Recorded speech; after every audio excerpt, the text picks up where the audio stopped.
ala ihsani wa syukru lahu ala taufiqihi wa amtinani. Asyhadu an la ilaha illallah wahdahu la syarika lahu ta'ziman li sya'ni wa asyhadu anna Muhammadan abduhu wa rasuluhu da'ila ridwani. Allahumma salli alaihi wa ala alihi wa ashabihi wa ikhwani. Hadirin dan hadirat yang dirahmati oleh Allah Subhanahu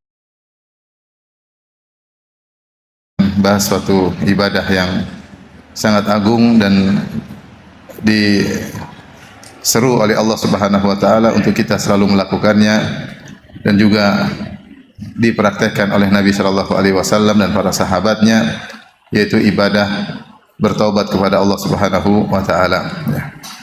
Dan Allah Subhanahu wa taala berfirman dalam Al-Qur'an dalam surat An-Nur, wa tubu ilallahi jami'an ayyuhal mu'minuna la'allakum tuflihun.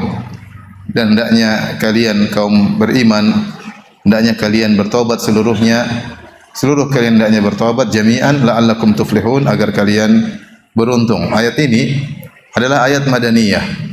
Maksudnya ayat Madaniyah itu ayat yang turun di kota Madinah, turun kepada para sahabat yang mereka telah melalui ibadah-ibadah yang agung. Mereka telah berhijrah, mereka telah berjihad dengan perang Badar, perang Uhud dan perang yang lainnya, dan begitu banyak pengorbanan yang telah mereka lakukan. Tetapi Allah Subhanahu wa taala tetap memerintahkan mereka untuk bertobat. Wa tubu ilallahi jami'an, bertobatlah kalian seluruhnya ayyuhal mu'minun, orang-orang yang beriman. Buat apa? La'allakum tuflihun, agar kalian beruntung. Oleh karenanya para ulama menyebutkan taubat adalah wazifatul umur. Taubat adalah kegiatan seumur hidup. Dari awal kita bertaubat dan dalam perjalanan hidup juga kita bertaubat, dan di penghujung ya kita juga bertaubat. Oleh karenanya bahkan Nabi sallallahu alaihi wasallam di akhir hayatnya justru sering bertaubat kepada Allah Subhanahu wa taala. Allah turunkan firman-Nya, "Idza jaa nasrullahi wal fath wa ra'aitan nasa yadkhuluna fi dinillahi afwaja fasabbih bihamdi rabbika wastaghfirhu innahu kana tawwaba."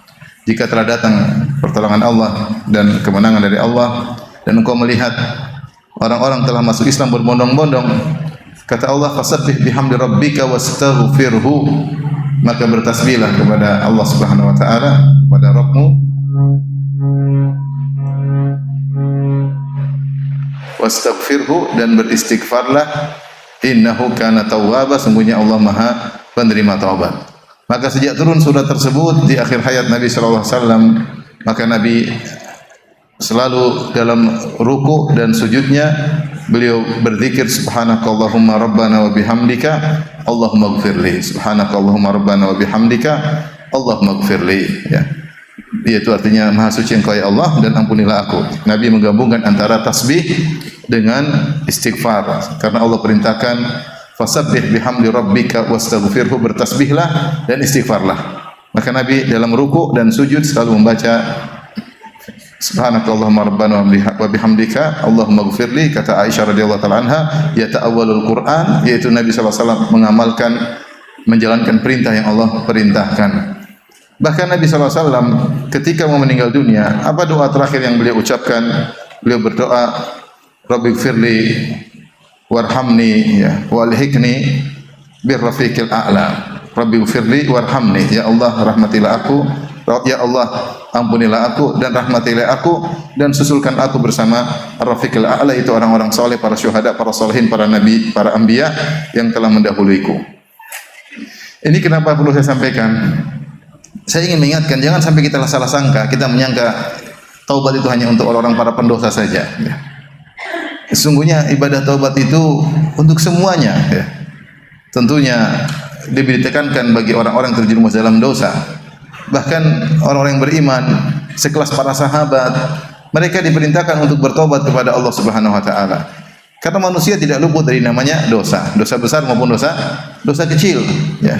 Dosa besar maupun dosa kecil, siapa yang terluput dari dosa? Para sahabat yang saya katakan, yang mereka telah berjuang, berjihad, berhijrah, mengorbankan harta mereka, meninggalkan kampung halaman mereka, meninggalkan dunia mereka, meninggalkan keluarga mereka, mereka tetap dikatakan oleh Allah wa tubu ilallahi jami'an ayyuhal mu'minun la'allakum tuflihun. Bertobatlah kalian seluruhnya wahai orang beriman agar kalian beruntung.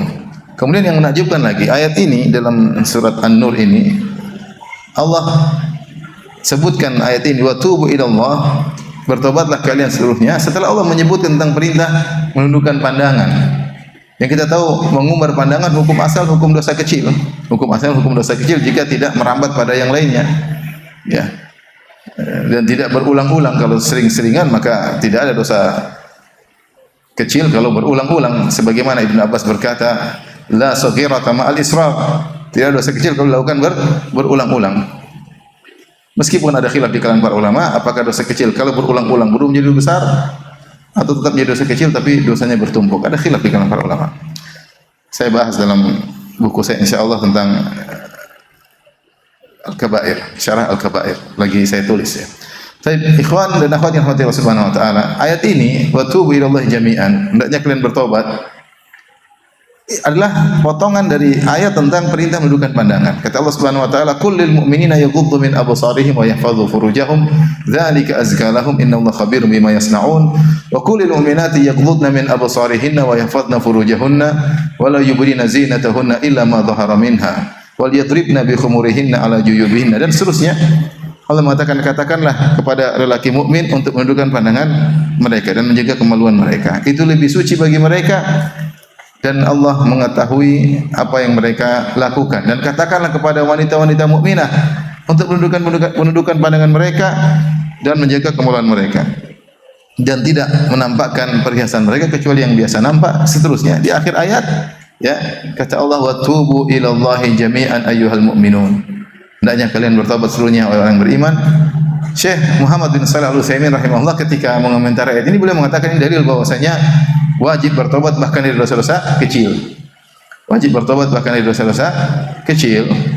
Kalau ayat ini turun kepada para sahabat yang mungkin sarana mereka untuk memandang yang haram tidak ada, mereka keluar rumah orang pakai jilbab semua. Ya. Itu saja Allah masih suruh tundukkan pandangan. Gimana lagi dengan kita di tahun 2023? Sementara HP kita isinya medsos ya. Bahkan sebagian kita Facebooknya akunnya 2. Terus gimana? Pasti dosa atau tidak? Pasti berdosa atau tidak? Pasti tiap hari pasti. Maka kita lebih tertuntut untuk bertobat kepada Allah Subhanahu wa taala. Maka ini peringatan bagi kita semua, bagi saya pribadi juga bagi hadirin hadirat.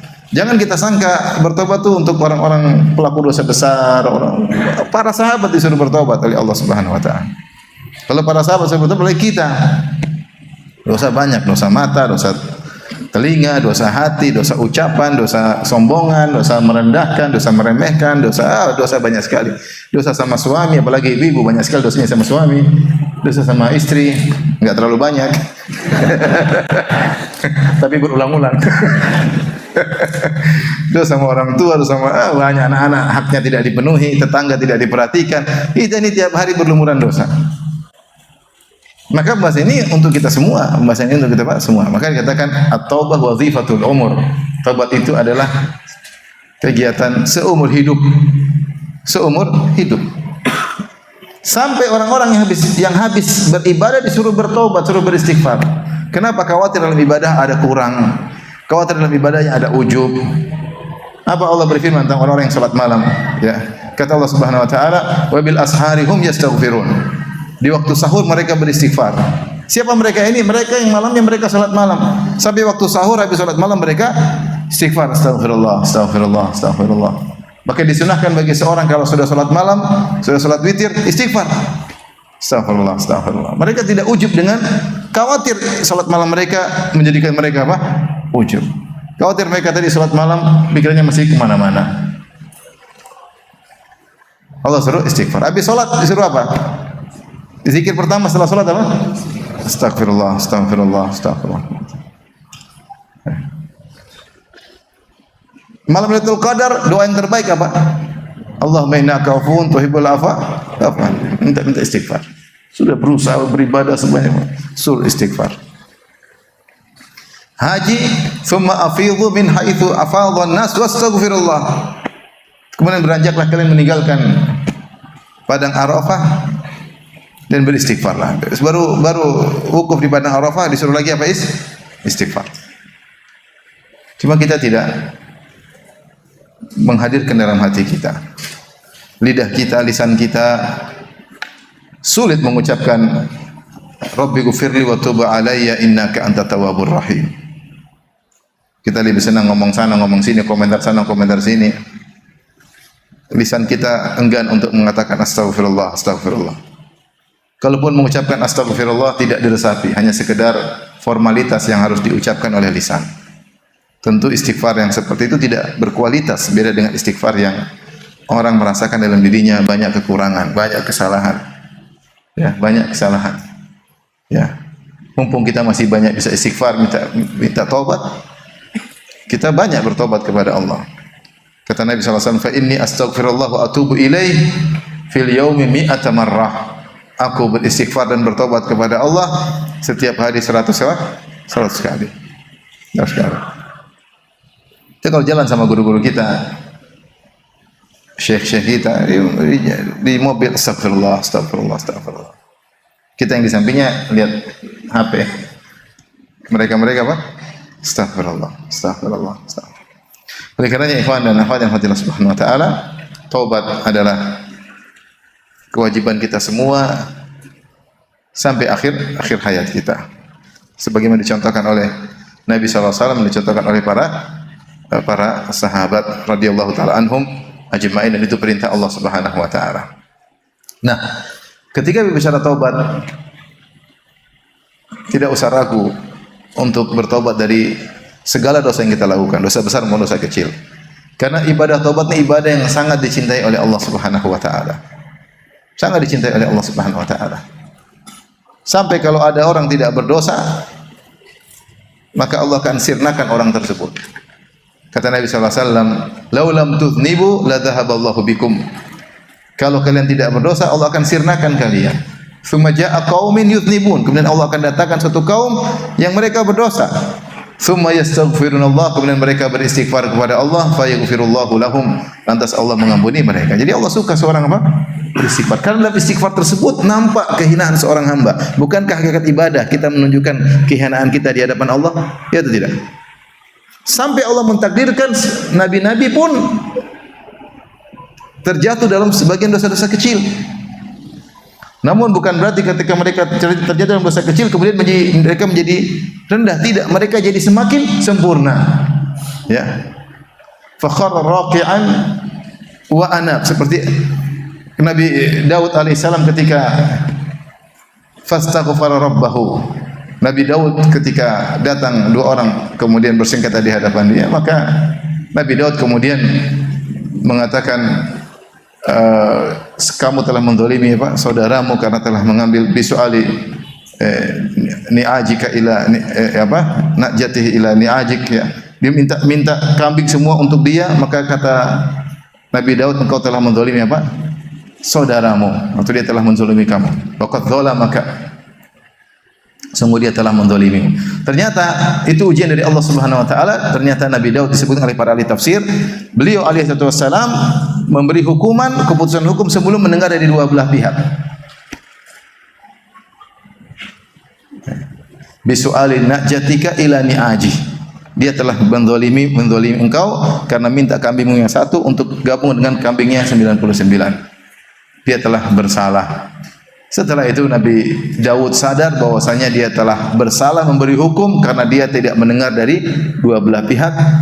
Kemudian fastaghfara rabbahu, dia pun minta ampun kepada Allah Subhanahu wa taala. Fa kharra raqi'an wa anab. Kemudian pun dia kembali kepada Allah Subhanahu wa taala dan tersungkur sujud kepada Allah Subhanahu wa taala.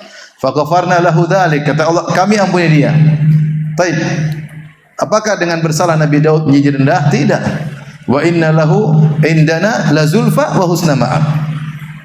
Maka Daud alaihissalam di sisi kami memiliki kedudukan yang dekat dengan kami, la zulfa. Dia dekat dengan kami, wa husna ma'ab, dan tempat kembali yang indah itu di surga. Allah sebutkan setelah dia berdosa, dia bertobat, derajatnya lebih apa? lebih tinggi. Kenapa? Karena dalam taubat tersebut nampak seorang menghinakan dirinya, merendahkan dirinya. Yang ini tidak mungkin dilakukan oleh orang yang tidak berdosa. Perasaan bersalah, perasaan hina, perasaan rendah itu tidak akan mungkin dilakukan oleh yang tidak pernah berdosa. Oleh karenanya, begitu Allah sangat mencintai ibadah taubat sampai Allah mentakdirkan sebagian nabi terjerumus dalam sebagian apa? Kesalahan. Agar mereka mengamalkan ibadah ini, ibadah taubat. Kemudian setelah itu Allah angkat derajat mereka setelah mereka bertaubat. Karenanya jangan ragu-ragu untuk bertaubat. Apa tema kajian kita? Jangan ragu untuk bertaubat. Nah. Jangan ragu untuk membasahi lisan dengan mengatakan Rabbi ghfirli wa tub alayya innaka antat tawwabur rahim. Astaghfiruka wa atubu ilaik. Astaghfiruka wa atubu ilaik. Astagfirullah, astagfirullah, astagfirullah. Basahi lisan dengan beristighfar bertobat kepada Allah. Kata Nabi SAW, tuba liman wajada fi sahifatihi istighfaran katsira. Sungguh beruntung seorang yang mendapati dalam catatan amalnya banyak istighfar, banyak istighfar. Sungguh beruntung. Baik, saya akan menjelaskan tentang pentingnya bertobat dengan menyebutkan Allah memotivasi, dalil-dalil tentang Allah motivasi untuk apa? Bertobat banyak. Di antaranya dalam surat At-Taubah ayat 104 dan juga dalam surat Syura ayat 25. Kata Allah Subhanahu wa taala, "Alam ya'lamu anna Allah huwa yaqbalu at-taubata 'an ibadihi wa ya'khudhu as-shadaqat wa anna Allah huwa at-tawwabur rahim." Allah berfirman, "Alam ya'lamu, tidakkah mereka mengetahui annallaha huwa yaqbalu taubatan ibadihi." Sungguhnya dialah Allah yang menerima taubat dari hamba-hambanya. Wa ya'khudhu shadaqat, dan dia pun menerima sedekah-sedekah hamba-hambanya. Wa annallaha, dan Allah tutup ayatnya, wa annallahu huwa tawwabur rahim, dan sungguhnya Allah Subhanahu wa taala dialah Maha penerima taubat dan dia Maha penyayang. Ayat ini ayat yang agung dalam surat At-Taubah. Allah motivasi, jangan ragu-ragu untuk apa? Bertobat kalau bersalah. Kenapa? Karena Allah Maha menerima taubat. Bahkan Allah mengatakan memotivasi, tidakkah mereka tahu? Kenapa mereka tidak bertobat? Alam ya'lamu, tidakkah mereka tahu? Annallahu huwa yaqbalu taubatan ibadi. Dialah Allah yang Maha penerima taubat. Di sini kata Al-Qurtubi rahimahullahu taala, Allah mengatakan annallaha huwa. Allah tidak mengatakan annallaha yaqbalu taubata an ibadihi. Tapi Allah tambah huwa, dhamirul fasal di tengah-tengahnya. Tidakkah mereka tahu bahasanya Allah dialah, ada kata dialah. Allah tidak mengatakan, tidakkah mereka mengetahui Allah menerima taubat dari hamba-hambanya. Bukan begitu ayatnya. Tapi Allah mengatakan huwa yaqbalu taubatan ibad. Tidakkah mereka mengetahui Allah dialah, ada tambahan apa? Dialah yang menerima taubat dari hamba-hambanya. Kata Al-Qurtubi rahimahullah, karena taubat adalah ibadah khusus yang hanya kepada Allah. Siapa yang bertobat kepada selain Allah, dia melakukan apa? Kesyirikan. Allah tidak menyerahkan taubat kepada malaikat, Allah tidak menyerahkan taubat kepada para nabi. Taubat langsung kepada siapa? Allah. Karena dalam taubat itu ada perendahan seorang kepada Allah Subhanahu wa taala, pengakuan dosa-dosanya. Ya. Tidak seperti sebagian kaum Nasara yang kemudian orang bertobat pergi ke sebagian rahib-rahib kemudian dikasih sukukul gufran, dikasih apa? Apa namanya? Apa kalau orang ijazah pengampunan? Bayar dikasih, ya sudah aman, terima tobat. Tidak ada. Tobat langsung kepada siapa? Kepada Allah Subhanahu. Allah tidak serahkan malaikat Jibril, Allah tidak serahkan kepada Nabi sallallahu alaihi wasallam. Tobat kepada siapa? Allah. Taubat kepada Allah Subhanahu wa taala. Makanya orang datang kepada Nabi, ya Allah, ya Nabi mintakan ampunan buatku. Nabi minta ampunan kepada siapa? Allah. Itu hak prerogatif Allah Subhanahu wa taala. Makanya Allah tambah alam ya'lamu annallaha huwa, dialah yang menerima apa? Taubat. Karena dalam taubat tersebut Allah sangat cinta dengan ibadah taubat tersebut. Seorang menangis, merendahkan dirinya, menghinakan, tidak ada sesuatu yang dia ujubkan ketika dia bertaubat. Dia tahu dia lemah. Dia tidak bangga dengan imannya, tidak bangga dengan sedekahnya, tidak bangga dengan salat malam. Dia tahu dia bersalah. Ini ibadah yang sangat dicintai oleh Allah Subhanahu wa taala. Dialah Allah yang menerima taubat hamba-hambanya. Kemudian kata Allah, wa ya'khudhu shadaqat, dan dialah yang menerima sedekah. Para ahli tafsir ketika menafsirkan ayat ini seperti sungguhnya Allah menerima sedekah para hamba, tsumma yurabbiha, kemudian Allah mengembangkan sedekah tersebut, kama yurabbi ahadukum muhrahu, sebagaimana salah seorang dari kalian kalau punya kuda kecil dia rawat sampai jadi apa? Jadi besar. Maka demikian Allah terima sedekah terkadang sedikit, hatta luqmah tasira ka Uhudin, sampai satu suapan kita sedekahkan Allah bisa kembangkan menjadi seperti gunung Uhud. Ya. Ini motivasi juga untuk apa? Bersedekah, ya. Yamhaqullahu riba wa yurbis sadaqat. Sungguhnya Allah menghapuskan keberkahan riba dan Allah mengembangkan sedekah. Bahkan seorang ketika bersedekah sebelum jatuh ke tangan sang pengemis atau sang peminta-minta, sudah diterima Allah sebelum jatuh ke tangan pengemis, dan yakin Allah Maha penerima apa? Sedekah. Wa ya'khudhu shadaqat. Kemudian di akhir ayat kata Allah, wa annallaha huwat tawwabur rahim, sungguhnya Allah Maha penerima taubat dan Maha penyayang. Nah, Allah punya nama adalah At-Tawwab. At-Tawwab. Di sini ada nama-nama yang mirip-mirip. Ada Al-Ghafur, ada At-Tawwab, Al-Afu. Ini tiga nama. Ada khilaf di kalangan para ulama tentang makna ini. Tapi tiga nama ini, nama Allah ini semua terkait dengan dosa-dosa. Al-Ghafur sendiri datang dengan tiga nama. Ghafir, seperti Ghafiri dzambi wa qabilit taubi. Ghafir. Kemudian Ghaffar, ya. Innaka kunta ghaffara, ya. Ghaffar. Kemudian Ghafur yang paling banyak apa? Ghafur. Wa huwal ghafurur apa? Rahim. Baik. Ghafir isim fa'il, Ghaffar dan Ghafur sighah mubalaghah yang menunjukkan banyak dalam perbuatan tersebut. Allah Ghafir, mengampuni dosa. Ghaffar yaitu Allah Subhanahu wa taala mengampuni dosa sebesar apapun. Ghaffar. Ghafur, Allah menerima mengampuni dosa berulang-ulang sebanyak apapun, karena Ghafur menunjukkan takfir, kasrah. Allah mengampuni. Ghaffar, dosanya sebesar apapun Allah akan apa? Ampuni. Seperti kata Abu Nawas dalam syairnya, ya Rabbi in azumat dhunubi kasratan wa laqad alimtu bi anna afwaka a'zamu. Ya Rabbku, ya meskipun saya tahu dosa-dosaku sangat banyak, namun saya yakin bahwasanya ampunanmu lebih besar daripada dosa-dosaku. Kemudian ada namanya At-Tawwab, Maha penerima taubat. Kemudian ada namanya Al-Afu. Apa bedanya antara Al-Ghafur, At-Tawwab sama Al-Afu? Tentu ada pembicaraan panjang dengan para ulama, namun saya pilihkan salah satu pendapat agar kita ada lebih mencerna tentang perbedaan makna-makna tersebut. Tadi sudah kita sebutkan Al-Ghaffar sama apa? Al-Ghafur. Al-Ghaffar, Al-Ghafur, Al-Ghafir kembali kepada makna maghfirah yang artinya menutup dan menghalangi. Ini disampaikan oleh Ibnu Qayyim rahimahullah taala. Oleh karena dikatakan mikfar, Rasulullah SAW ketika dalam perang Uhud beliau menggunakan mikfar, yaitu helm yang dipakai oleh prajurit, yang fungsi mikfar dua, yaitu menutupi sekaligus menjaga. Tidak semua penutup kepala disebut dengan mikfar. Songkok tidak dikatakan mikfar karena dia menutupi namun dia tidak bisa menjaga. Kalau ada suatu benda keras dia tidak bisa menjaga. Sorban pun tidak dikatakan dengan mikfar karena dia fungsinya hanya menutupi dan tidak menjaga. Beda dengan helm yang dipakai oleh prajurit perang, prajurit tempur, maka disebut dengan mikfar, menutupi dan menjaga. Maka seorang ketika mengatakan astaghfirullah, ya Allah aku mohon ampunanmu, mohon maghfirahmu, artinya ya Allah tutuplah dosa-dosaku, aib-aibku di dunia maupun di akhirat, dan lindungilah aku dari dampak dosa-dosaku, karena setiap dosa pasti berdampak. Setiap dosa pasti berdampak, minimal mengotori hati, membuat kita enggak khusyuk dalam apa? Salat, membuat kita malas untuk beribadah, menjadikan berat dalam beribadah. Kenapa? Dampak dosa-dosa kita.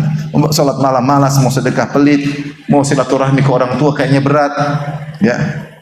Mau baca Quran kayaknya aduh malas.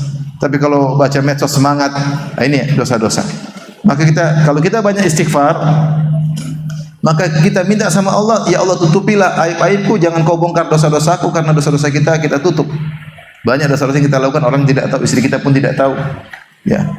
Maka tutuplah aibku di dunia, terlebih lagi di akhirat, dan hindarkanlah aku dari dampak dosa yang aku lakukan tersebut. Karena dosa pasti ada asarnya, pasti ada dampaknya. Kalau tidak kita minta istighfar, khawatir kita kena dampak di dunia apalagi di akhirat. Itu makna Al-Ghafur. Dialah Allah yang Maha menutupi dosa dan Maha menghindarkan hambanya dari dampak dosa tersebut. Paham? Kalau Al-Afu sebelumnya At-Tawwab dimaknai oleh para ulama dengan dua makna. At-Tawwab ada maknanya, At-Tawwab artinya Allah Subhanahu wa taala Maha memberi ilham kepada hambanya yang baik untuk bertobat. Oleh karenanya Allah memberi taufik kepada sebagian hamba untuk bertobat. Dan boleh dikatakan setiap hamba muslim melakukan dosa pasti ada kegelisahan dalam hatinya. Pasti ada sinyal dalam hatinya yang menegur, cuma terkadang dia mau terima sinyal tersebut atau dia abaikan. Tapi ada kegelisahan, ini enggak benar, ada deg-degannya. Ada ini, kalau semua macam-macam, takut ketahuan istri, ada deg-degan. Kalau HP-nya diambil istrinya, dia sudah gelisah. Karena dia tahu dia melakukan apa? Dosa. Sinyal. Cuma terkadang dia sambut sehingga dia bertobat, terkadang dia abaikan karena dia ingin merasakan kelezatan maksiat. Ya. Jadi sebenarnya kalau seorang melakukan dosa, Allah berikan dia ilham untuk apa? Bertobat. Ada sinyal agar dia bertobat, agar dia gelisah, dia tidak nyaman dengan maksiat yang dia lakukan. Dan Allah beri taufik kepada sebagian hamba untuk bertobat. Ini makna pertama, At-Tawwab, yaitu memberi taufik kepada hambanya untuk bertobat. Makna yang kedua, At-Tawwab, Allah menerima taubat hamba tersebut. Kalau dia bertobat, Allah Maha menerima taubat. Dan ini di antaranya firman Allah yang sedang kita bahas. Alam ya'lamu anna Allah huwa yaqbalu taubata. Tidakkah mereka mengetahui Allah menerima apa? Taubat hamba-hambanya. Allah mengatakan ghafiriz dzambi wa qabilit taubi. Ghafiriz dzambi wa qabilit taubi. Ya. Dzit taul syadidil iqab, dzit taul dalam surat Ghafir. Ya. Ghafiriz dzambi wa qabilit taubi syadidil iqabi dzit taul. Artinya dialah Allah yang Maha menutup dosa-dosa hamba dan menghilangkan dampaknya, itu Maha Maghfirah, qabilit taubi, yang Maha menerima apa?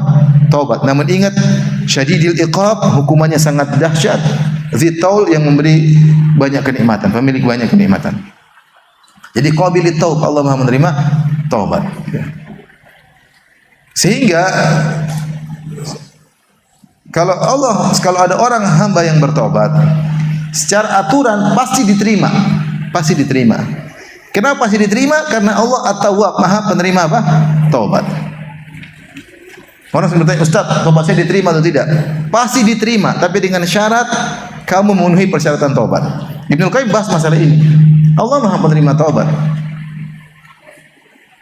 Namun kita tidak bisa memastikan dosa kita diampuni oleh Allah atau tidak, bukan karena Allahnya, tapi karena kitanya, apakah kita memenuhi persyaratan taubat atau tidak. Itu.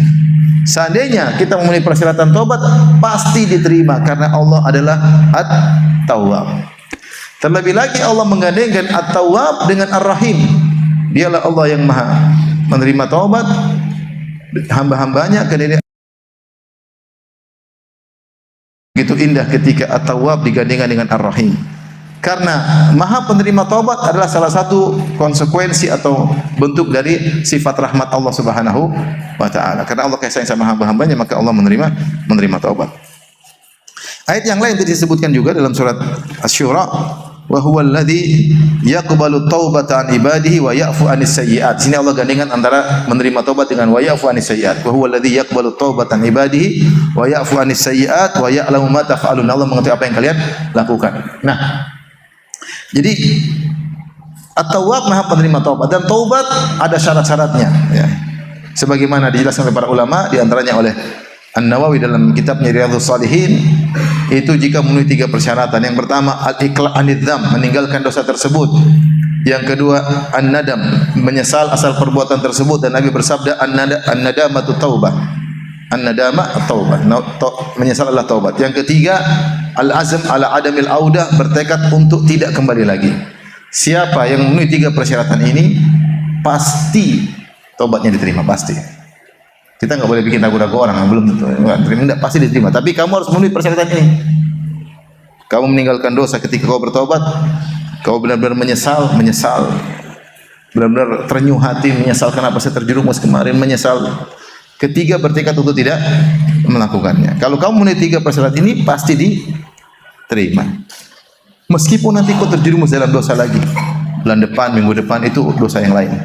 Tapi dosamu ini pasti diterima oleh Allah jika kau memenuhi persyaratan. Syarat berikutnya yang keempat adalah jika terkait dengan hak orang lain harus dikembalikan. Sebagaimana kita tahu tentang syarat taubat. Kalau ada seorang mencuri barang orang, ya kembalikan. Jangan bilang astagfirullah wa atubu ilaih tapi barangnya enggak dikembalikan.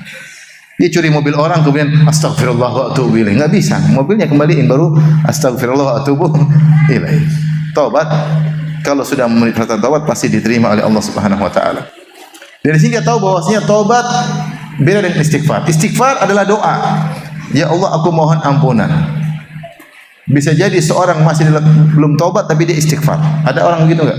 Ada. Contoh kerja di konvensional ribawi. Dia setiap hari istighfar, astagfirullah, astagfirullah. Tapi apakah dia bertobat? Enggak, dia tidak bertobat. Kenapa? Kalau bertobat syaratnya harus meninggalkan apa? Dosa. Tapi dia boleh beristighfar. Astagfirullah, ya Allah, belum bisa ninggalin. Astagfirullah, astagfirullah. Nah, dia minta diampuni. Nah, itu urusan Allah mau terima atau tidak. Tapi istighfar itu wazan istafala, maksudnya talabul maghfirah, minta ampunan. Tidak disyaratkan orang beristighfar untuk meninggalkan dosa yang dia lakukan. Artinya orang berdosa boleh beristighfar, tapi istighfar yang sempurna adalah dengan bertaubat. Kalau dia masih melakukan dosa, dia istighfar, ya terserah Allah kabulkan atau tidak. Bisa Allah ampuni, bisa Allah tidak ampuni. Jadi taubat adalah derajat tertinggi dari apa? Istighfar.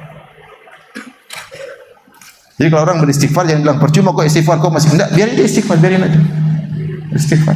Dan kita masih banyak dosa-dosa kita lakukan, kita belum bisa meninggalkan, itu tidak. Sebagian orang masih belum bisa menjaga pandangannya. Dia pada astagfirullah, astagfirullah. Dia tidak tobat-tobat, enggak bisa tobat. Masih tertawan dengan syahwatnya. Apakah dia boleh istighfar? Boleh. Apakah dia dikatakan bertobat? Dia belum bertobat. Karena bertobat syaratnya harus apa? Meninggalkan. Tapi dia astagfirullah, astagfirullah, astagfirullah. Boleh. Baik. Berikutnya namanya al-afu. Al-afu. Wa ya'fu 'anis sayyi'at tadi. Wa huwa alladhi yaqbalu taubatan ibadihi. Wa ya'fu 'anis sayyi'at. Dialah Allah yang menerima taubat dari hamba-hambanya. Wa ya'fu 'anis sayyi'at. Al-afu ini ada khilaf juga. Namun salah satu pendapat al-afu diambil dari kata aful athar, yaitu menghilangkan jejak. Seperti dalam hadis Sahih Bukhari ketika Rasulullah SAW bercerita tentang kisah Hajar dan Sarah, yang Sarah marah sama Hajar karena cemburu kepada Hajar, istri kedua Nabi Ibrahim. Ternyata Hajar punya anak lebih dahulu daripada dia, padahal sebelumnya tidak cemburu. Tapi ketika Hajar memiliki sesuatu yang tidak dimiliki oleh istri pertama, maka terjadi kecemburuan yang dahsyat. Sifat wanita, ya. Padahal Sarah yang nyuruh Ibrahim nikah sama Hajar, Sarah yang menghadiahkan Hajar kepada Ibrahim, yang kasih ide agar Ibrahim alaihissalam nikah dua, dan tujuan agar punya anak. Ketika tujuannya terjadi, dia yang cemburu. Perempuan tidak bisa mengontrol apa? Hatinya. Benar ibu-ibu? Bapak-bapak pura-pura tidak tahu. Nah, maka Nabi SAW menjelaskan, awal man ittakhadha mintaqan Ummu Ismail. Yang pertama kali mengambil mintaq, yaitu kain yang diikat di perut atau di pinggang supaya orang giat bekerja, tapi kain ini panjang. Yang pertama kali mengikat mintaq adalah Hajar, Ummu Ismail. Buat apa? Litu'affiya atharaha ala Sarah, untuk menutup, menghilangkan jejaknya dari Sarah. Jadi dia berjalan dikasih kain belakangnya sehingga jejaknya apa? Hilang. Tinggal sudah kasih kain, tinggal ditiup angin, selesai. Tapi kalau pijakannya tidak dihilangkan dengan kain tersebut, mungkin ada jejak, Sarah bisa kejar. Tapi di sini Rasulullah menggunakan kata litu afia atharah ala Sarah, untuk menghilangkan jejak. Dari sini sebagian ulama mengatakan bahwasanya al-afu ini tingkatan setelah taubat dan maghfirah. Karena kita minta kepada Allah dosa-dosa yang sudah kita minta ampun kepada Allah, dosa-dosa yang kita taubat darinya, ya Allah hilangkan jejaknya, jejak digital hilangkan. Karena kalau kita cuma hilangkan jejak digital di dunia, jejak digital di malaikat nggak hilang, itu masalahnya. Dia lihat kita hapus, historinya dihapus, tapi jejak digital hilang atau tidak? Tidak. Jejak maksudnya di catatan malaikat tidak hilang. Nah, ketika mengatakan ya Allah ya'fu anis sayyi'at, itu Allah menghilangkan dosa dengan jejak-jejaknya seluruhnya. Seakan-akan orang tersebut tidak berdosa sama sekali. Sehingga catatannya pun hilang. Ini saya ada khilaf di kalangan para ulama tentang orang yang bertobat dan tobatnya diterima. Apakah catatannya masih ada atau tidak? Khilaf di kalangan para ulama. Sebagian salaf mengatakan catatannya masih ada dan akan tetap ditampakkan untuk menunjukkan luasnya rahmat Allah. Kamu pernah begini supaya kamu tidak lupa. Pendapat kedua mengatakan catatanmu hilang karena kesempurnaan rahmat Allah tidak ditampakkan lagi. Ya. Makanya salah seorang salaf Fudail bin Iyad mengatakan, ya sawatah wa in afaut. Sungguh memalukan meskipun kau ampuni aku ya Allah. Dia berkeyakinan bahwasanya meskipun sudah diampuni masih akan ditampakkan. Namun pendapat yang menguatkan bahwasanya catatannya pun hilang adalah nama Allah apa? Al-Afu. Menurut sebagian ulama Al-Afu artinya yang menghilangkan jejak. Apalagi dalam hadis at-taibu minadz-dzam kaman la dzamba lahu. Orang yang bertobat dari dosa seperti tidak pernah berdosa sama sekali. Artinya hukuman tidak ada, jejak pun hilang sama sekali. Makanya ketika Aisyah bertanya kepada Nabi SAW, ya Rasulullah, lau alimtu anna al-laila lailatul qadar, mada aqul? Ya Rasulullah, kalau saya tahu ini malam Lailatul Qadar, itu malam yang sangat diharapkan dikabulkan doa. Malam yang dicari-cari oleh Nabi, dikejar-kejar oleh para sahabat. Sampai mereka beriktikaf, sampai meninggalkan istri-istri mereka. Sampai tidak keluar masjid untuk mencari malam ini. Nah, kalau saya dapat malam itu, apa yang saya ucapkan ya Rasulullah? Kata Rasulullah SAW, Quli Allahumma innaka afuun tuhibbul afwa fa'fu anni. Ya Allah, engkau maha pengampun, maha penghilang jejak. Maka ampunilah, maafkanlah hambamu ini. Oleh karenanya kita semua siapa yang tidak berdosa? Saya sih berharap pendapat ini lebih kuat. Bahwasanya kalau orang minta ampunan kepada Allah, Allah bukan cuma menghilangkan hukumannya, tapi Allah juga menghilangkan apa? Jejaknya. Sungguh memalukan. Meskipun seorang hanya berhadapan dengan Allah, tapi itu adalah hal yang sangat memalukan. Ya. Maka itu pendapat sebagian ulama dengan Al-Afu. Dari sini kita bisa bedakan antara Al-Ghafur, At-Tawwab sama apa? Al-Afu. Tapi ini dalil pertama atau dua dalil yang Allah memotivasi untuk bertobat sehingga kita tidak perlu ragu untuk bertobat karena Allah mengatakan alam ya'lamu annallaha huwa yaqbalut taubah. Tidakkah mereka tahu bahwasanya Allah Maha menerima apa? Taubat. Kalau kita punya dosa langsung astaghfirullah wa atubu ilaih. Astaghfirullah. Enggak sengaja lihat cewek astaghfirullah wa atubu ilaih. Kadang kita enggak bisa menghindar ya. Kita menghindar pun tetap terlihat. Karena sekedar malu ya. Seharusnya kita, tapi kita enggak kuat, iman kita enggak kuat.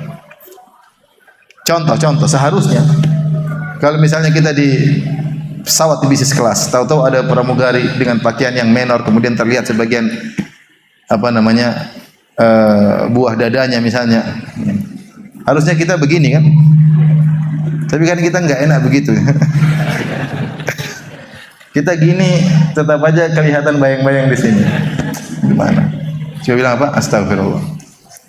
Seharusnya kita bilang, Mbak. Tapi kita ya gimana ya? Nah, takut dibilang ekstrim lah, takut apa maksudnya? So alim katanya. Itu seharusnya begitu. Ada kawan, subhanallah, Ustadz, dia mungkin lebih berani daripada saya ya. Dia nasihati pramugari, Mbak, begini sampai kapan? Saya belum sampai makom itu, saya belum sampai. Masya Allah. Contoh, maksudnya kita nggak bisa menghindar mau diapain. Itu yang kita tidak mau, kita tidak menghindar. Apalagi kalau kita mau ya pasti ngelihat. Tinggal buka YouTube, tinggal buka Facebook, tinggal buka ya udahlah. Kalau kita berdosa langsung istighfar dan bertobat, menyesal. Tapi kalau tobat harus ada apa? Menyesal. Kalau nggak ada menyesal bukan namanya apa? Tobat. Ya Allah saya bertobat, tapi tidak menyesal. Mbak sini Mbak, panggil lagi deh. Itu namanya nggak menyesal. Kita jawab paling pada tahapan istighfar. Astagfirullah, astagfirullah. Ya Allah saya belum bisa. Astagfirullah. Allah menyuruh kita untuk bertobat, tidak usah ragu-ragu karena Allah Maha menerima taubat. Dan Allah tutup ayat tersebut dengan wa annallaha tawwab. Tawwab itu maha sigah mubalaghah, artinya kathrah, menunjukkan kathratul fi'l. Itu sering menerima taubat. Kalau kau taubat sekarang nanti taubat lagi enggak ada masalah bagi Allah. Kau taubat 1 triliun kali enggak ada masalah bagi Allah. Kalau manusia enggak, ente minta maaf sekarang. Kedua masih maafkan, ketiga masih maafkan, keempat maafin sambil ngomel, kelima tidak ada maaf bagimu. Manusia begitu kan? Kalau Allah enggak, ngulang-ulang terus enggak ada masalah. Yang penting memenuhi persyaratan apa? Taubat. Makanya orang bertanya, Ustaz, saya dosa kemudian saya taubat, taubat saya terima enggak? Karena saya dosa lagi lah. Tinggal kita enggak tahu waktu kau dosa sebelumnya ini benar-benar memenuhi persyaratan taubat atau tidak. Kalau memenuhi persyaratan taubat pasti diterima meskipun kau ulang lagi. Dalam satu hadis kata Nabi sallallahu alaihi wasallam, ada aznaba abdun dzamban, ada seorang yang melakukan dosa. Faqala Rabbi ghfirli, dia mengatakan Allah ampunilah aku. Maka Allah berkata, alima abdi anna lahu rabban ya'khudhu bidzam wa yaghfiru dzam. Hambaku mengucapkan, ya Allah ampunilah aku, karena dia tahu Tuhannya mengampuni dosa dan dia tahu Tuhannya bisa menyiksa gara-gara dosa, sehingga dia berkata, ya Allah ampunilah aku. Kata Allah, ghafartu lahu, aku ampuni dia. Kemudian kata Nabi SAW, summa makatha masyaallah, kemudian dia diam beberapa lama tidak berdosa lagi, baru taubat, tidak bermaksiat. Summa aznaba dzamban akhar, kemudian dia berdosa lagi, dosa yang lain. Ketika dia berdosa lagi, dia bilang, Rabbi ghfirli, ya Allah ampunilah aku. Kata Allah, alima abdi anna lahu rabban yaghfiru dzam wa ya'khudhu bidzam.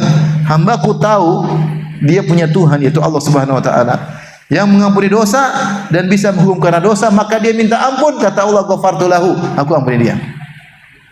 Kata Nabi, summa makatha masyaallah, kemudian dia beberapa lama, entah sebulan 2 bulan tidak berdosa. Summa aznaba dzamban akhar, kemudian terjumus lagi dosa yang lain.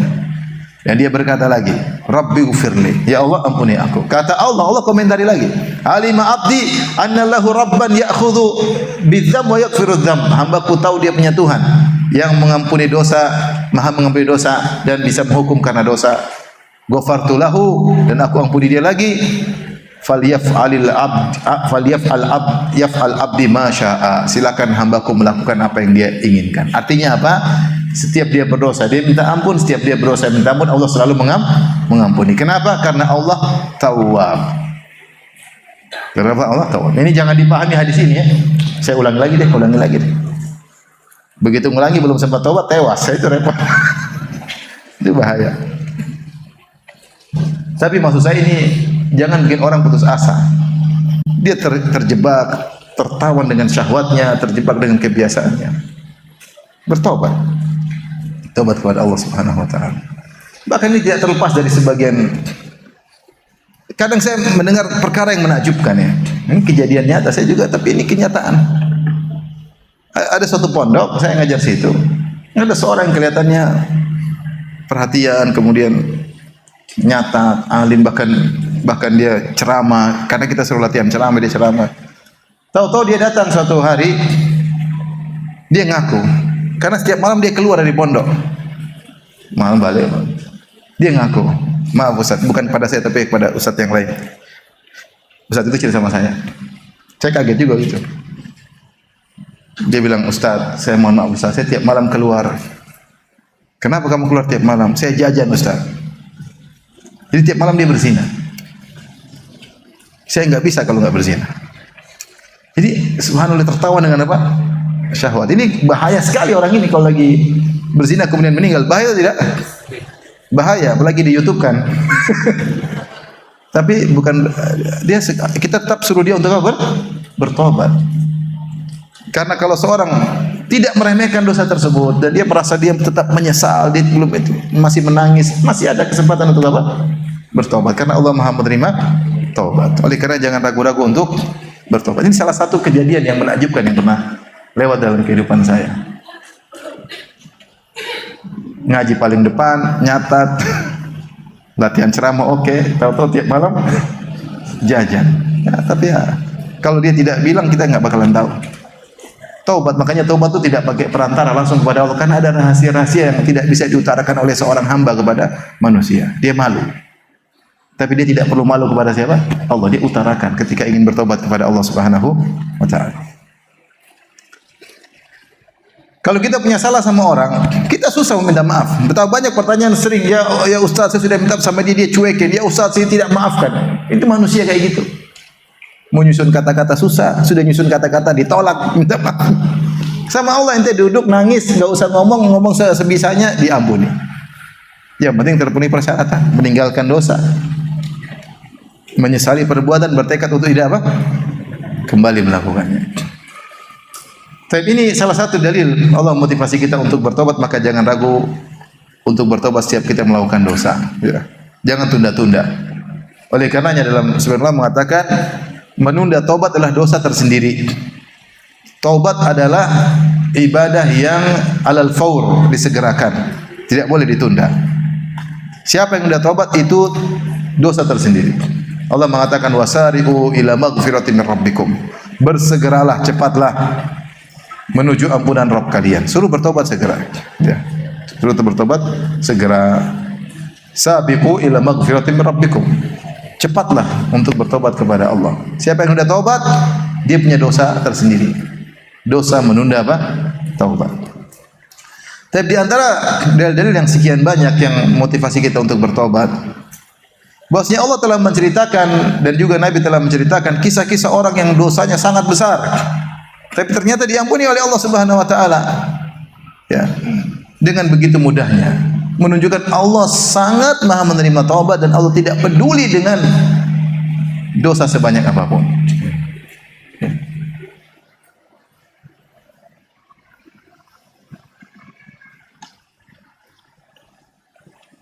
Ya ibadi, ya. Lau balagat dhunubuka anana samai thumma astaghfartani ghafartu laka wala ubali. Dalam hadis qudsi kata Allah, wahai hambaku, jika dosamu menjulang sampai ke langit, kau minta ampun sama aku ampuni dan aku tidak peduli. Karena dia Maha Pengampun. Terus sebanyak pun Allah tidak peduli. Yang penting tobatnya benar. Dan tobat ini ibadah yang paling dibenci setan.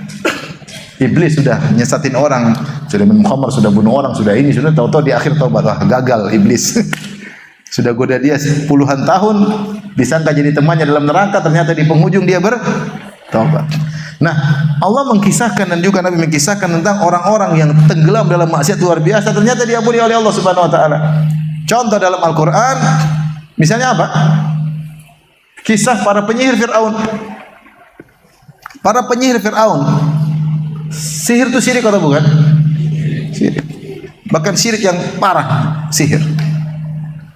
Maka ketika Rasulullah mengatakan ijtanibu sab'al mubiqat, jauhilah 7 dosa yang membinasakan. Kemudian asyirku, kata Nabi, yang pertama syirik, yang kedua as-sihru, sihir. Sihir adalah bagian dari syirik. Ini dzikrul khas ba'dal am, menunjukkan bahayanya syirik, sihir tersebut. Dia bagian dari syirik, tapi syirik yang sangat berbahaya. Nah, ini para penyihir Firaun. Mereka pekerjaannya sihir. Tiap hari syirik untuk cari uang. Kemudian niatnya buruk, datang untuk berduel dengan Nabi Musa. Niatnya buruk atau tidak? Ingin menang dalam duel tersebut. Inna lana la ajran in kunna nahnul ghalibin. Ngomong sama Firaun, kalau kami menang gimana? Dapat upah enggak? Kata Firaun, bukan cuma dapat upah, kalian akan menjadi minal muqarrabin, kalian akan menjadi orang dekatku. Jadi mereka berduel dengan Nabi Musa, niatnya duniawi, ingin dapat upah dan dapat bonus jadi orang-orang pilihan siapa? Firaun. Mungkin mereka penyihir puluhan tahun. Ya. Bukan seperti di Indonesia penyihir-penyihir gadungan ya. Enggak, ini penyihir asli, benar-benar punya teman setan, benar-benar penyihir. Mungkin sudah puluhan tahun bergelimang dengan kesyirikan. Kemudian mereka berduel dengan Nabi Musa. Kemudian mereka kalah. Mereka berduel di waktu duha. Sebelum malam mereka faulqiyas saharatu sujada. Mereka sujud bertobat kepada Allah. Kemudian mereka dibunuh. Mereka masuk surga. Iman mereka tidak sampai 1 siang full. Diampuni oleh Allah atau tidak? Diampuni. Masuk surga atau tidak? Masuk, selesai. Cerita panjang semua kesyirikan, kemaksiatan puluhan tahun hilang dalam waktu sebentar. Waktu sebentar. Luar biasa ya. Penyihir apa? Fir'aun. Bahkan seandainya Fir'aun bertobat, diterima enggak tobatnya? Diterima. Makanya Allah kirim Nabi Musa dan Nabi Harun kepada Fir'aun. Allah mengatakan faqula lahu qawlan layyinan la'allahu yatadzakkaru aw yakhsha. Sampaikan kepada Fir'aun, wahai Musa dan Harun, dengan perkataan yang lembut. Siapa tahu dia takut, siapa tahu dia sadar. Seandainya dia bertobat, tobatnya diterima. Namun dia tidak bertobat, akhirnya mati konyol. Ya, tenggelam dalam laut merah. Dia bertobat sudah lewat waktunya. Endal gorgorah, endal muayyana, ketika dia sudah melihat kematian di depan mata. Ketika sudah adrakahul gharaq, sudah mau tenggelam, baru dia berkata, amantu annahu la ilaha illa alladzi amanat bihi banu Israil wa ana minal muslimin. Saya beriman, saya muslim. Kata Allah, al-an, sekarang baru tobat. Enggak bisa. Terlambat. Nah, Allah menceritakan kisah ini bahwasanya ini bagaimana penyihir Fir'aun yang dosanya begitu banyak, bertobat sebentar diterima oleh Allah Subhanahu wa taala. Demikian juga Nabi SAW bercerita tentang kisah-kisah seperti kisah pembunuh 100 nyawa. Sudah bunuh 100 nyawa, kemudian bertobat, belum sempat beramal soleh, sudah meninggal, akhirnya masuk apa? Surga. Nah, saya rasa dosa-dosa kita tidak seperti sampai mereka. Ya. Kalau orang-orang seperti itu saja Allah bisa terima tobatnya, apalagi kita. Cuma kita mau bertobat atau tidak, itu masalahnya. Makanya kalau kita berdosa, jangan ragu-ragu, segera bertobat kepada Allah Subhanahu wa taala. Di antara dalil yang motivasi kita untuk bertobat, Allah mencintai orang yang bertobat. Innallaha yuhibbut tawwabin. Allah mencintai orang-orang yang bertobat. Kalau kita bertobat, kita dicintai Allah Subhanahu wa taala. Semakin sering bertobat, semakin sering dicintai oleh Allah. Semakin tinggi cinta Allah kepada kita. Siapa yang tidak ingin dicintai oleh Allah? Maka jangan ragu. Astagfirullah wa atubu ilaih. Astagfirullah wa atubu ilaih. Rabbi ghfirli wa tubu alayya. Bertobat, sering bertobat. Maksiat bertobat, maksiat bertobat. Jangan pernah berhenti, karena Allah cinta sama kita. Bukti Allah cinta sama kita, Allah ilhamkan kita untuk bertobat, karena Allah ingin terima tobat kita. Sebenarnya Allah mengatakan demikian. Buktinya, kalau Allah tidak ingin terima tobat kamu, Allah tidak akan ilhamkan kamu untuk apa? Bertobat. Ketika Allah mengilhamkan kepada seorang hamba untuk bertobat, itu berarti Allah masih sayang sama dia. Berarti Allah masih ingin terima apa? Tobatnya. Maka sambutlah ilham tersebut untuk segera bertobat. Karena Allah cinta kepada hamba yang bertobat. Dalam hadis juga, orang yang bertobat, Allah sangat gembira kepada orang ini.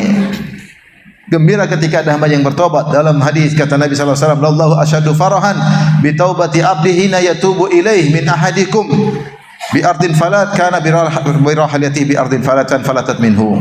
Allah lebih gembira dengan tobatnya seorang hamba yang bertobat kepada Allah daripada gembiranya salah seorang dari kalian yang di tengah padang pasir bawa ontanya, tiba-tiba ontanya ucul kabur, wa alaiha ta'amu wa syarabuhu, dan ontanya kabur tersebut ternyata bekalnya semua, makanan minumannya dibawa sekaligus sama sang onta.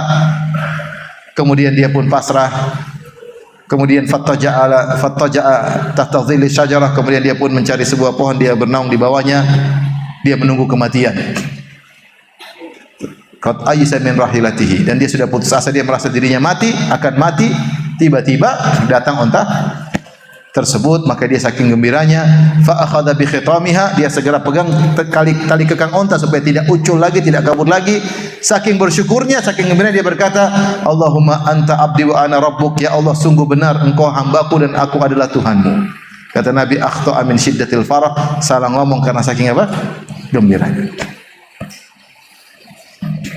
Allah lebih gembira daripada orang ini. Makanya kita tidak usah ragu-ragu untuk bertobat. Saya sering kasih perumpamaan, walillahil matsalul a'la.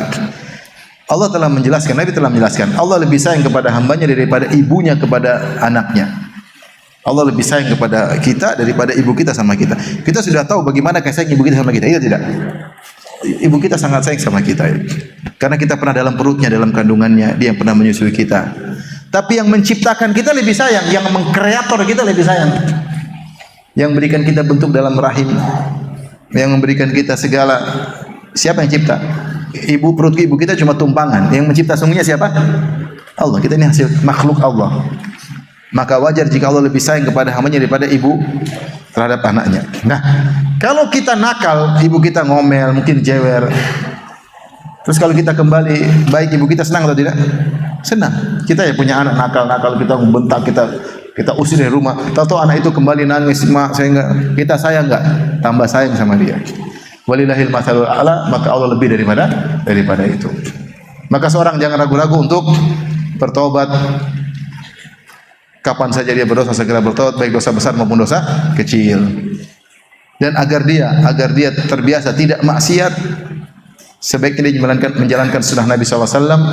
Ma min muslimin yudnibu dzamban fatawadda'a fa ahsanal wudu'a. Siapa seorang muslim manapun yang melakukan dosa, kemudian dia berwudu dan dia baguskan wudunya, tsumma shalla rakaatain, kemudian dia salat 2 rakaat, tsumma astaghfirullah, kemudian dia beristighfar kepada Allah, illa ghufirallahu, kecuali akan diampuni. Itu sunnah salat taubat.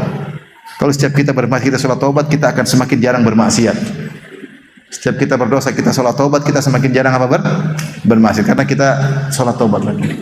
Taubat kita serius. Di antara memudahkan kita diterima taubatnya dengan salat taubat. Wallahu a'lam bishawab. Demikian saja ikhwan dan akhwat yang rahmatillah subhanahu wa taala, kajian kita pada kesempatan kali ini. Kalau ada yang bertanya saya persilahkan. Sebelumnya ada hadiah katanya. Bagi yang bisa menjawab pertanyaan.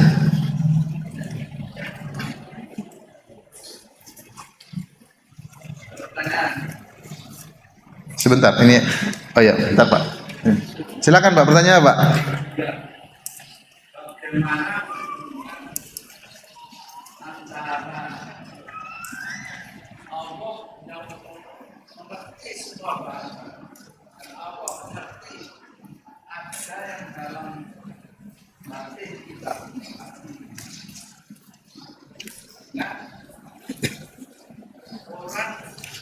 Yang mau ikhlas, orang yang ikhlas, orang yang bisu, yang tidak membatalkan. Jadi bukan bagaimana mampu kita dinamika Nabi Muhammad, bagaimana cara mereka meminta tobat. Ya. Tentunya bagi yang bisa berkata-kata, maka silakan dia bertobat dengan berkata-kata. Sebagaimana Allah tahu isi hati kita, tapi kalau kita berdoa, kita mengutarakan atau tidak? Kita mengutarakan. Karena mengutarakan itu menunjukkan kehinaan kita di hadapan Allah. Allah sudah tahu, tapi Allah ingin kita mengutarakan. Sehingga kita semakin, ya Allah, nangis, itu kita mengutarakan. Mengutarakan sendiri itu ibadah. Ibadah bagi Allah. Para nabi mengutarakan, Nabi Muhammad mengutarakan, Nabi Zakaria mengutarakan. Seperti Zakaria, inni wahanal azmi washta'ala ra'su syaiba wa lam akun bi du'ai rabbika syaqiyya wa inni khiftul mawaliya min wara'i wa kanat imraati akhir. Ya Allah, aku ingin punya anak. Aku sudah tua, tulangku sudah rapuh, rambutku sudah putih semua. Saya takut tidak ada yang menghentikanku untuk berdakwah. Berikanlah aku anak. Dia utarakan. Tapi bagi siapa yang berhalangan, seperti dia bisu atau dia kaku, mungkin kena stroke, dia bisa, ya Allah Maha tahu. Allah Maha tahu. Tapi yang bisa mengutarakan hanya mengutarakan. Ya. Oleh karenanya ketika Nabi bercerita tentang pembunuh 100 nyawa, bagaimana dia bertobat? Dia belum sempat utarakan dengan kata-kata, tapi dia utarakan dengan perbuatan. Setelah dia membunuh 100 nyawa, dia datang kepada seorang alim, dia berkata, halahu min taubah, apakah orang seperti ini bisa terima taubat? Kata seorang alim tersebut, wa ma yahulu bainahu wa bainat taubah, apa yang bisa menghalangi dari taubat? Intaliq ila ardi kada wa kada fa inna biha unasan ya'buduna Allah fa'budillaha ma'ahum wa la tarji ila ardik fa innaha ardu su'in. Kata orang alim tersebut, tapi kau harus pergi ke negeri sana. Di sana kau ada orang-orang soleh, beribadahlah kepada Allah dengan mereka. Orang ini bisa ngomong, pembunuh ini. Dia tanya, gimana cara saya bertobat? Maka orang terus mengatakan, orang alim menjawab, pergilah ke negeri sana, bertobatlah bersama mereka, orang-orang soleh. Jangan kembali ke negerimu, karena negerimu tersebut negeri buruk. Khawatir kau kembali lagi ke dalam maksiat. Famtalaqa, dia langsung pergi. Famtalaqa hatta idza nasafa at-tariq atahul maut. Dia pun jalan menuju negeri, dia langsung jalan ketika itu. Sampai di tengah jalan dia meninggal dunia. Dia belum sempat bilang ya Allah ampunilah aku, belum, omongan belum.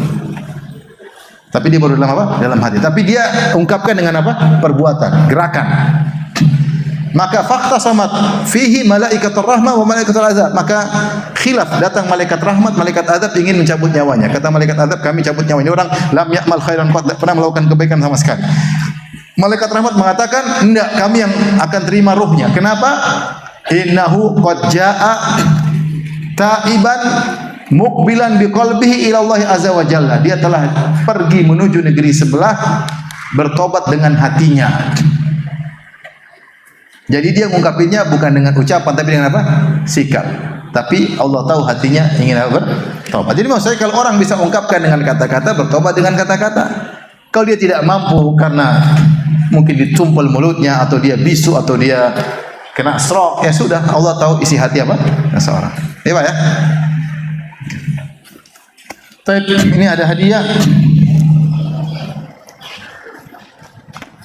Ada akhwat 2, ikhwan 2, anak-anak 1 ya. Buat anak-anak dulu. Mana anak-anak? Anak-anak ada ya?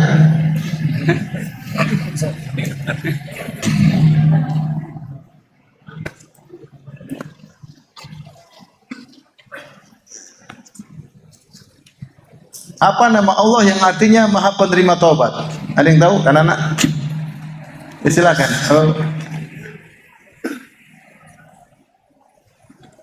Masya Allah, atau jangan kasih bapak ya buat kamu. Silakan dek. Yang buat ikhwan. At-Tawwab maknanya 2. Ada yang disebutkan?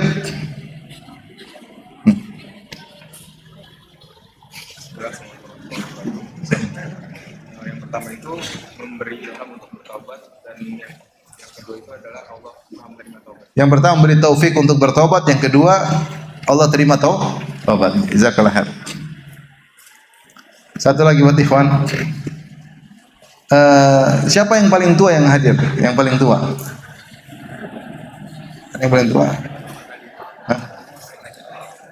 Iya, berapa Pak umurnya Pak? 80 berapa? Ya udah, yang lain mundur.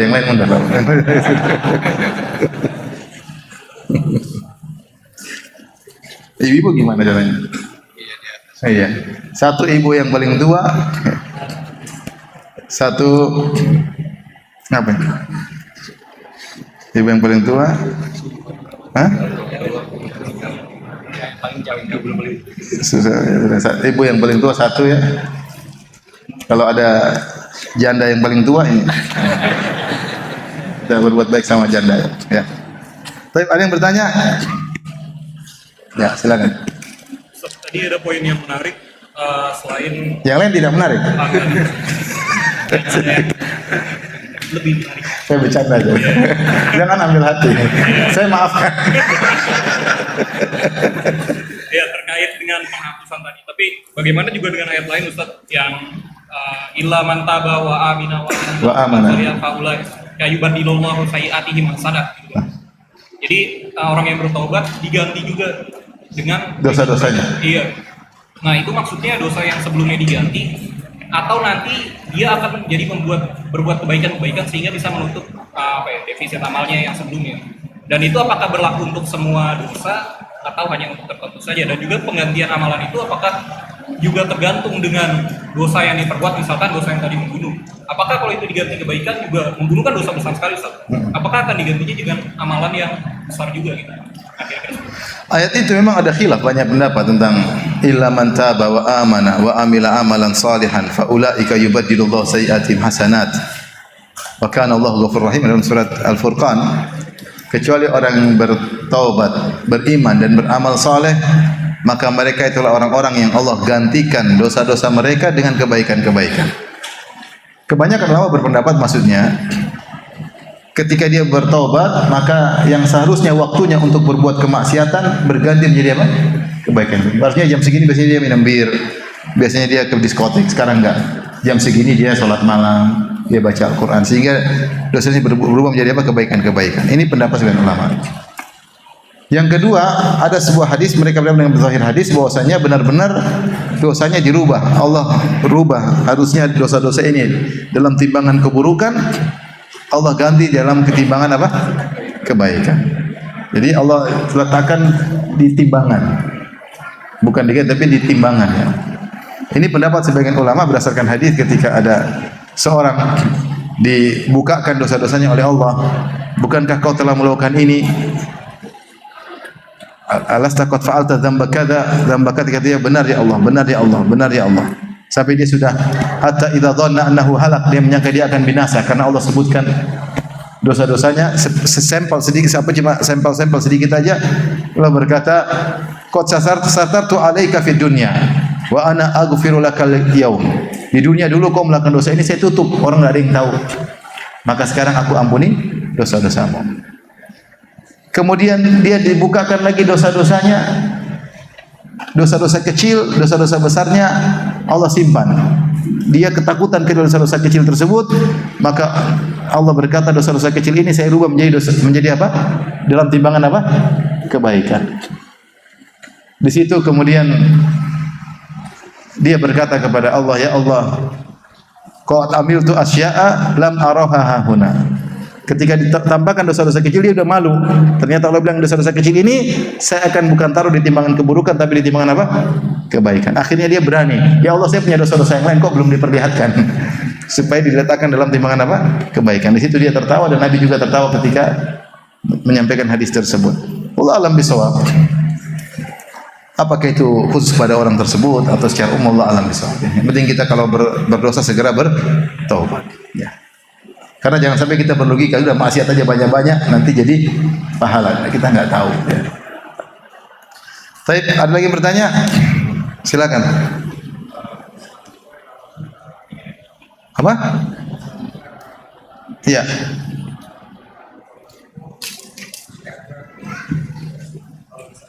Kurang keras. Bertobat itu manusia saja atau? Oh ya.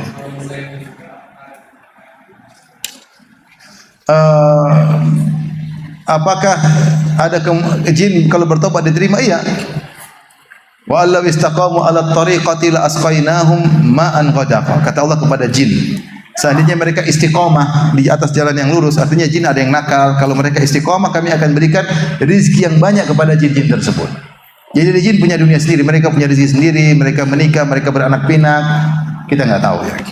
Mereka punya dunia sendiri. Ya, tidak usah kita nikah sama jin, nggak perlu ya. Ada pembahasan, bolehkah seorang laki manusia nikah sama jin perempuan? Ada khilaf masalah itu ya. Tapi yang akhwat manusia masih banyak, ngapain cari apa? Jin. Dan dia jinnya cantik, ternyata aslinya nggak cantik. Udahlah, itu urusan jin, urusan mereka. Secara umum jin-jin diberi beban ibadah seperti manusia. Ya, wa ma khalaqtul jinna wal insa illa liya'budun. Jadi Allah ciptakan jin manusia kecuali untuk beribadah kepada mereka, diperintahkan untuk bertauhid, dan Nabi pernah datang kepada mereka untuk mendakwahi mereka secara khusus. Namun tafasil perincian syariat mereka kita enggak tahu. Apakah mereka bertaharah, bersuci sama seperti kita enggak tahu. Apakah mereka menggunakan air, apakah mereka itu dunia mereka. Tapi secara umum mereka salat, secara umum mereka bertauhid, tidak boleh syirik. Secara umum kalau mereka beristiqomah, Allah akan rezeki kepada mereka, karena mereka juga butuh makan seperti manusia. Dan kalau begitu, kalau mereka bertobat, mereka juga diterima tobatnya. Wa allaw istaqamu, kalau mereka istiqomah, di antaranya kalau mereka bertobat. Pertanyaannya, apakah kalau iblis bertobat ada kesempatan? Seharusnya ada kesempatan, tapi dia tidak mau bertobat, itu masalahnya. Sebagaimana Fir'aun ada kesempatan, tapi dia tidak mau bertobat. Kok iblis begitu goblok? Itulah namanya iblis. Dia goblok, dia ikut emosinya. Dia nggak mau, pokoknya saya masuk neraka, saya baru puas kalau anak-anak Adam ikut sama saya di neraka. Padahal kalau dia bertobat selesai, tapi dia tidak diberi ilham untuk bertobat. Ya begitu, mau diapain? Tapi demikian saja kajian kita. Insyaallah kita lanjutkan kesempatan lain. Subhanakallah bihamdik asyhadu an la ilaha illa anta astaghfiruka wa atubu ilaik. Assalamualaikum warahmatullahi wabarakatuh.